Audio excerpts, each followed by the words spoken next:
है sir cabinet से, लेकिन क्या मतलब क्यों जरूरत पड़ा कि संशोधन करना पड़ा?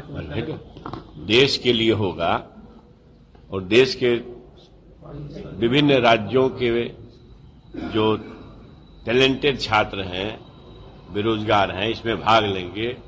हमारे लोगों के लिए एक समस्या जरूर है सामने कि साइंस में, खास करके मैथ में, केमिस्ट्री में, फिजिक्स में, अंग्रेजी में इस तरह के कॉम्पिटेंट छात्र बहुत नहीं मिल पाते हैं, सीट खाली रह जाती है।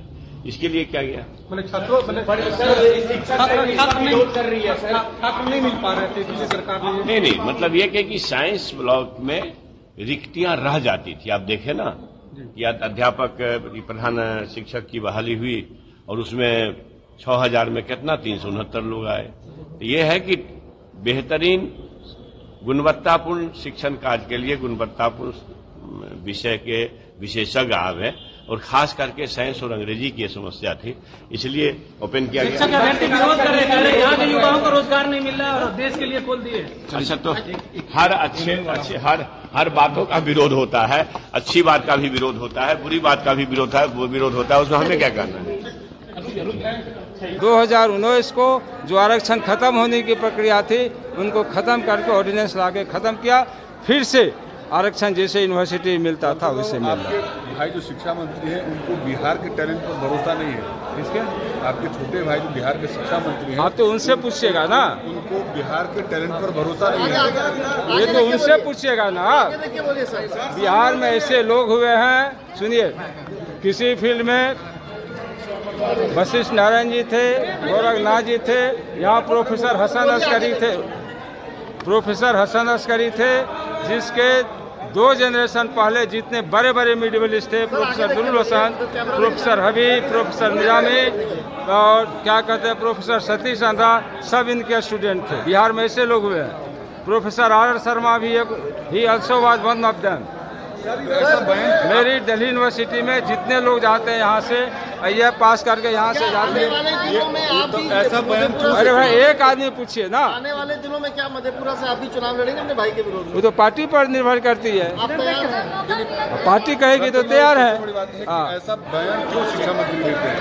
ऐसा बयान आपके छोटे भाई जो शिक्षा मंत्री हैं क्यों देते हैं, जिस पर आप उनसे पूछिए ना क्यों देते हैं। रामचरितमानस पर सवाल उठाए, अब बिहार नहीं तो आप उनसे पूछिएगा ना, तो आप हमसे क्यों पूछ रहे हैं? आप उनसे पूछे क्यों देते हैं। अब बीजेपी में शामिल हो गए हैं, उनके प्रतिद्वंदी हो गए ना। क्या आप उनके प्रतिद्वंदी हो गए, बीजेपी में शामिल हो गए हैं? प्रतिद्वंदी पॉलिटिक्स में निर्मला जी उसके अपने हस्बैंड के प्रतिद्वंदी हैं।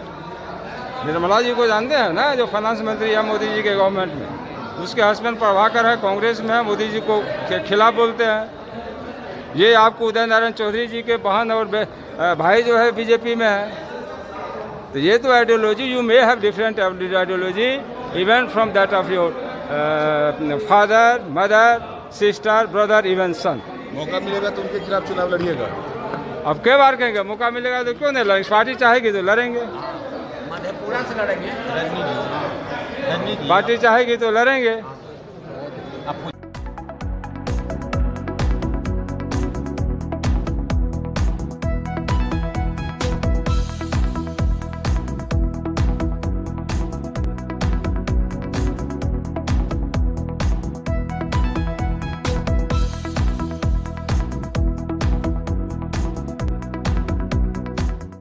एक कहावत है, नाच ना आगे जाने आंगन टेढ़ा, यानी खुद काम नहीं आता है और अहंकार में बहाने बनाना।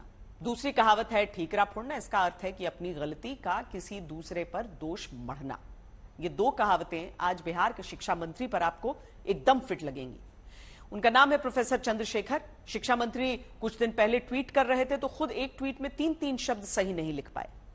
उन्होंने अब बिहार में शिक्षक बनने की तैयारी करते बेरोजगार पढ़े लिखे डिग्रीधारी नौजवानों को अयोग्य ठहराया, इस दलील के साथ कि विज्ञान, गणित, रसायन शास्त्र यानी केमिस्ट्री और भौतिक विज्ञान यानी फिजिक्स पढ़ाने वाली योग्यता बिहार के बेरोजगार युवाओं में उन्हें नजर नहीं आती। अब छात्र इसे बिहार का अपमान बताकर शिक्षा मंत्री के खिलाफ ही दस्तक दे रहे हैं।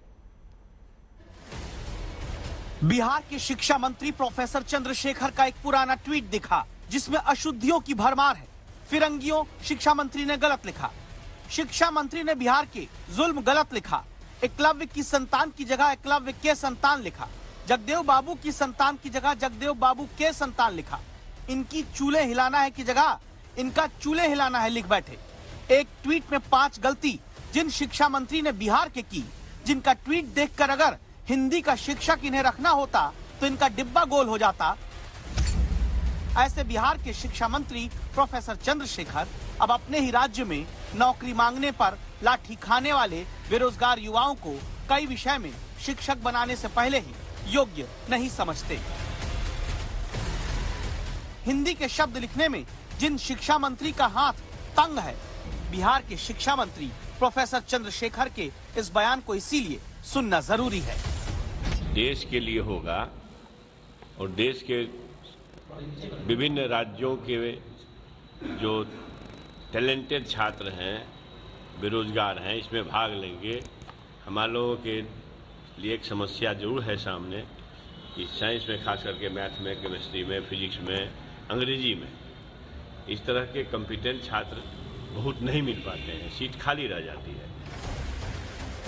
प्राचीन काल से जिस बिहार का शिक्षा के क्षेत्र में गौरवशाली इतिहास रहा, जिस बिहार में नालंदा और विक्रमशिला शिक्षा के सबसे बड़े केंद्र रहे, जिस बिहार में 21वीं सदी के भीतर पिछले कई वर्षों से सरकारी टीचर बनने के लिए बेरोजगार युवाओं को आंदोलन करने पर नौकरी कम लाठी ज्यादा मिलती आई, वहां बिना परीक्षा आयोजित किए गणित, केमिस्ट्री, फिजिक्स, अंग्रेजी में अयोग्य ठहराने वाली विद्या शिक्षा मंत्री को कहां से कैसे हासिल हो गई। साइंस ब्लॉक में रिक्तियां रह जाती थी। आप देखें ना, या अध्यापक प्रधान शिक्षक की बहाली हुई और उसमें 6000 में कितना 369 लोग आए। तो ये है कि बेहतरीन गुणवत्तापूर्ण शिक्षण कार्य के लिए गुणवत्तापूर्ण विषय के विशेषज्ञ आवे, और खास करके साइंस और अंग्रेजी की समस्या थी, इसलिए ओपन किया गया। शिक्षा मंत्री ऐसा क्यों कह रहे हैं? कहानी ऐसी है कि साल 2006 से बिहार में शिक्षकों की भर्ती शुरू हुई, जिसे पहले चरण की भर्ती कहा गया। फिर साल 2019 में छठे चरण की शिक्षक भर्ती हो पाई। फिर 4 साल बीतने लगे, 7वें चरण की भर्ती शुरू नहीं हुई। अब जाकर चौथे साल में शिक्षक भर्ती बिहार सरकार शुरू करने जा रही। 3 साल बाद 1,78,000 शिक्षकों की भर्ती प्रक्रिया शुरू करने का ऐलान हुआ। तब बिहार में सरकार ये फैसला लेती है कि इस बार सिर्फ बिहार नहीं बल्कि बाहरी राज्यों के युवा भी आकर शिक्षक भर्ती में शामिल हो सकते हैं। जब युवाओं ने विरोध किया कि ऐसा क्यों, ऐसा बदलाव क्यों हो रहा, तो शिक्षा मंत्री ने बिहार के युवाओं को कई विषयों में अयोग्य होने का ठप्पा लगा दिया। एक समस्या जरूर है सामने कि साइंस में, खास करके मैथ में, केमिस्ट्री में, फिजिक्स में, अंग्रेजी में इस तरह के कॉम्पिटेंट छात्र बहुत नहीं मिल पाते हैं, सीट खाली रह जाती है। हाँ, ये बात सच है कि annual status of education report 2022 के मुताबिक बिहार में 70% बच्चों को स्कूल के अलावा ट्यूशन के भरोसे शिक्षा हासिल करनी पड़ती है। ये बात सच है कि बिहार में 8वीं के लगभग सरकारी स्कूल के 30% बच्चे हैं जो कक्षा 2 के स्तर की हिंदी या अंग्रेजी की किताब नहीं पढ़ सकते। ये सच है कि 5वीं की क्लास के महज 30% बच्चे ऐसे हैं जो बिहार में गणित में भाग यानी सब्सट्रैक्शन के सवाल हल कर पा रहे हैं, जबकि कक्षा 8 के 58% बच्चे ही भाग का सवाल हल कर पाते हैं। क्या इसके लिए बिहार में 17 साल से सरकार चला रहे मुख्यमंत्री और अब बेरोजगार युवाओं को बिहार में अयोग्य साबित करते शिक्षा मंत्री जिम्मेदार नहीं है? कैसे ये जिम्मेदार हैं, ये भी सुन लीजिए। बिहार में 7,28,937 टीचर होने चाहिए, जबकि सिर्फ 4,13,159 टीचर ही स्कूलों में बिहार के पढ़ा रहे हैं। यानी बिहार में खुद 3,15,778 शिक्षकों के पद खाली पड़े हैं।